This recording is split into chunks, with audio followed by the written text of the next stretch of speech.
The mechanism here have suffered damage from the detonation of the ammunition. You can only imagine the appearance of such a combat impact. From what I understand, this tank has been heavily damaged, particularly combat helicopters. This very part is the most valuable. National Guard servicemen are actively restoring damaged equipment. Evacuation group is searching for and transporting parts, units, weaponry and sometimes even surviving examples of Soviet and Russian armored vehicles to repair depots and industrial facilities. There was an issue with spare parts. Since some of the equipment models were from the Soviet era, evacuation group was formed to retrieve damaged and abandoned Russian machinery. The group began its operations on the front lines around July. Firstly, a reconnaissance group employs drones to locate damaged or abandoned enemy equipment after our troops advance. Once identified, the cover group takes action. Personnel establish defensive positions and, if required, conduct demining operations. Following this, evacuation team steps in to transport the machinery, load it onto trailers and transport it to the factories for repairs. The head of the department has tasked us with equipping the tank unit of the 3rd Brigade.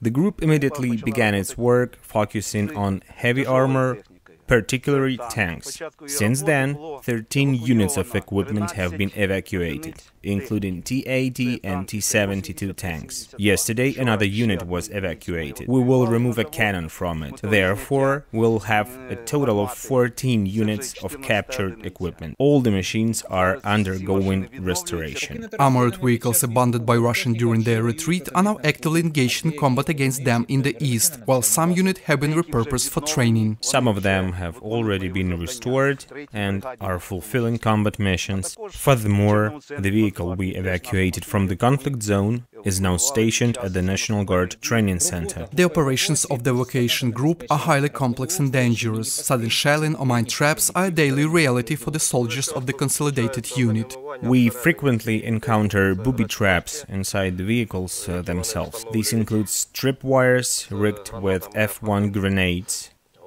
We also encounter mines placed near the vehicles, particularly anti-tank mines. There are cases where an additional fragmentation explosive shell is rigged beneath the anti-tank mine. We often have to clear roads and paths for 3-4 kilometers just to reach these vehicles.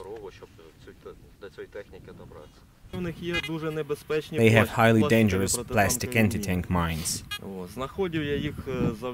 We are able to locate them due to the iron detonator ring. Without it, detecting them would be nearly impossible. On Svatove axis, there was a hit on the BTR-4E and a hit on the armored vehicle Varta. Situation was very challenging as the vehicles were constantly under fire, both from mortars and artillery.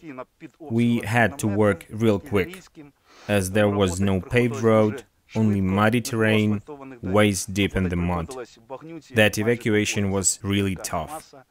However, we managed to handle it and accomplished the task without any losses. Evacuation group operates in the northern part of Kharkiv region, the Balaklia, Izum, Slavyansk axes. It's a highly risky and physically demanding job that required special skills and equipment. Furthermore, it's extremely crucial for bringing us closer to victory over the Russian invaders.